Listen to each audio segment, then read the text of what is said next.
Esportivo. Momento Esportivo.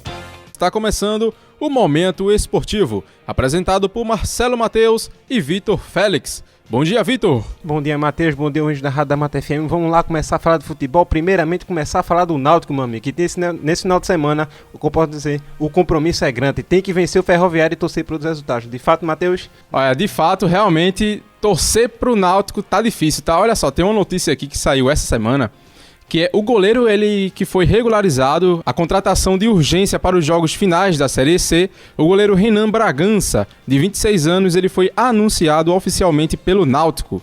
Vamos esperar aí que ele aparenta ser um bom goleiro. Isso. O Renan Bragança foi considerado um dos melhores goleiros da América do Natal essa temporada, tá? Os melhores jogadores. Ele veio da América do Natal, que foi eliminado agora na Série D pelo Retrô, tá? E ele veio direto, via expresso pro Náutico, já que o Náutico nesses últimos jogos teve muitos problemas com a defesa e principalmente com o goleiro, né? Com o goleiro Jefferson Romário, com o Maticoli, também com o David, né? Nenhum dos goleiros que o Náutico tinha conseguiu se permanecer. Aí, meu amigo, o Náutico dispensou logo os três goleiros de uma vez, quem vai assumir a reserva vai ser um goleiro da base, e aí veio o Renan Bragança para assumir a titularidade, a princípio, por 2 jogos. Pois é, a contratação de Renan Bragança ocorreu após o Náutico viver uma crise na posição de goleiro, né? Como o nosso querido Vitor aí já falou. Na partida do último domingo, que foi contra o Botafogo da Paraíba, tá? O Jefferson Romário ele foi substituído no intervalo por opção do técnico Bruno Pivetti e acabou sendo dispensado na última terça-feira. O jogador ele deixou o clube um dia após a demissão do preparador de goleiro Gilberto Félix. Então, queria falar um pouquinho sobre esse preparador de goleiro. Vamos embora. Renato. Quando ele saiu quando foi demitido, ele deu entrevista em um bocado de lugares e reclamou muito, principalmente da gestão de elenco do Bruno Pivetti, tá? Ele reclamou bastante, principalmente de goleiros, porque quem escala o goleiro em qualquer time não é o técnico, é sempre o preparador de goleiros, que ele diz, ó, quem que tá mais preparado é esse cara aqui, pronto, é ele que vai assumir a posição. É um problema que teve acontecendo agora no Náutico, nesse último jogo, porque no intervalo o treinador Bruno Pivetti, de acordo com o preparador de goleiros, tá? É bem importante afirmar isso aí. Ele afirmou que o treinador pediu para que o goleiro não fizesse mais aquele famoso toque curto, não fosse sair jogando, mandar só bombão, sendo que o goleiro revidou, já que foi um pedido do próprio treinador que fosse fazer o famoso passe curto ali na saída de bola, tá?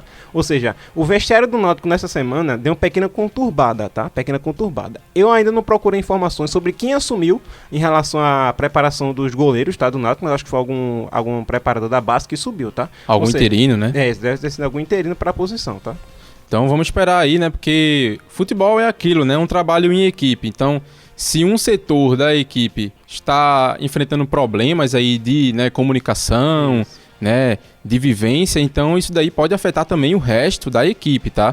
Então vamos torcer aí para que o novo goleiro, né, o Renan Bragança, vamos torcer aí para que ele se dê bem na posição como goleiro do Náutico.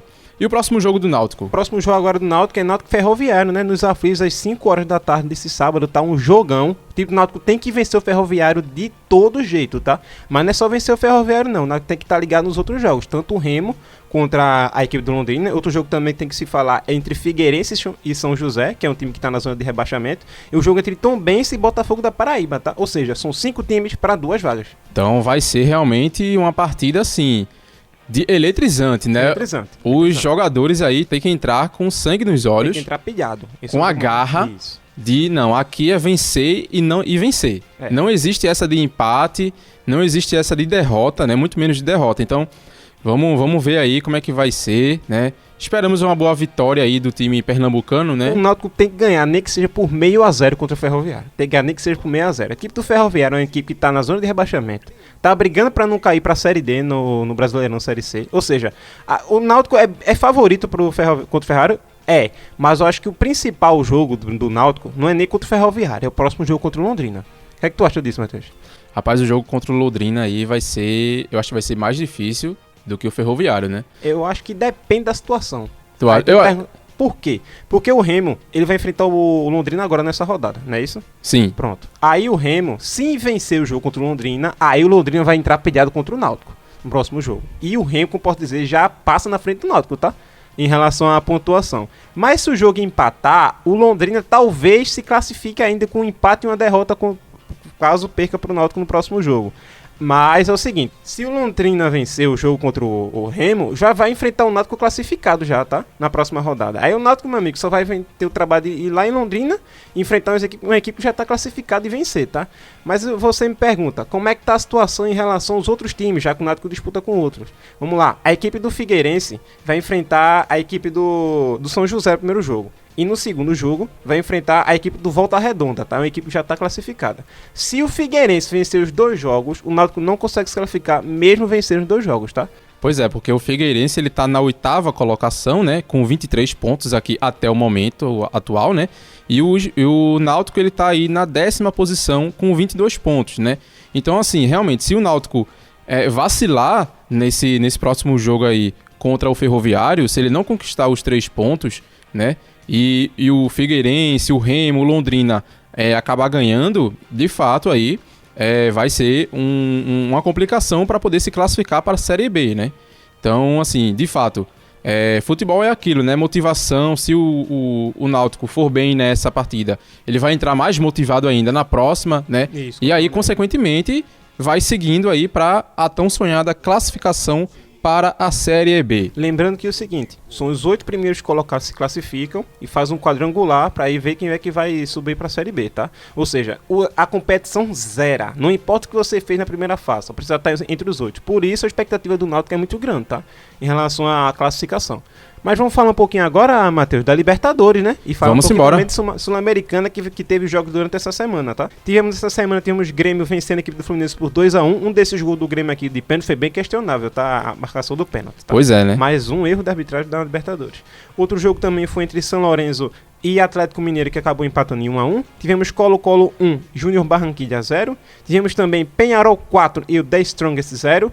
O Talleres Córdoba perdeu para a equipe do River Plate por 1-0. Tivemos um jogão, tá? Entre Botafogo e Palmeiras. Isso foi um jogão lá no Engenhão, que o Botafogo venceu por 2-1 Palmeiras e complicou ainda mais a situação da Abel Ferreira no cargo, tá? Uma pena, né? Porque os 2 times aí são times assim que tem aí seu favorito para o título da Copa Libertadores, né? Eu acho que a Libertadores não vai sair do Brasil, não, tá? Acho que vai ficar entre os brasileiros mais uma vez, tá? Eu acho que os times argentinos nessa Libertadores estão bem enfraquecidos, tá? Bem enfraquecidos mesmo. E já faz um tempo, né, que o Brasil aí, os times brasileiros estão aí tendo uma qualidade superior aos outros times, né? Isso daí é inquestionável.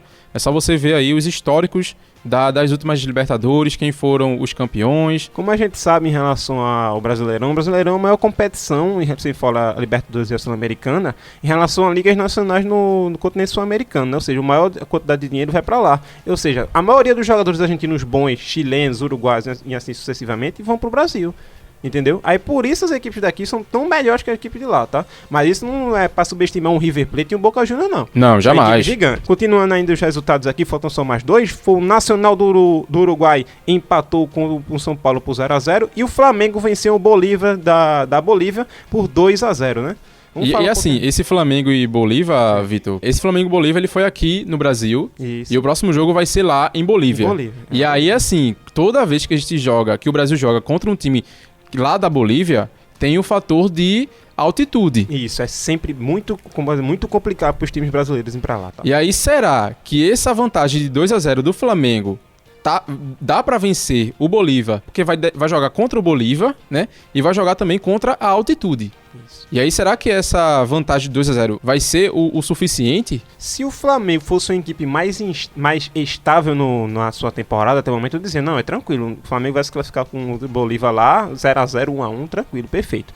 Mas a equipe do Flamengo teve desfalques, né? O Pedro se machucou, o Gerson sentiu uma lesão também, tá sem Everton Cebolinha, Bruno Henrique não joga nada há muito tempo, junto com o Gabigol também não joga nada há muito tempo, tá?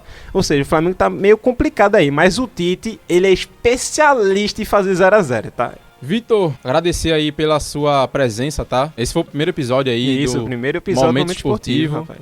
Isso, literalmente, agradecer pela oportunidade aqui, agradecer também a Matheus aqui. A gente vai começar, posso dizer, esse momento esportivo em conjunto agora no sábado, tá? Fiquem ligadinhos, tá? Toda manhã vai ter um momentozinho esportivo. Você que gosta de apostar, você que gosta de saber como é que tá a situação do seu time, saber em relação ao futebol no mundo, vamos lá, escuta o momento esportivo nesse sábado, tá? Obrigado, Matheus, obrigado, Gil Moraes, obrigado, ouvintes. Vamos embora! No próximo sábado estaremos de volta a partir das 11 horas da manhã, tá certo? Um abraço, Edson Júnior. Até o próximo programa.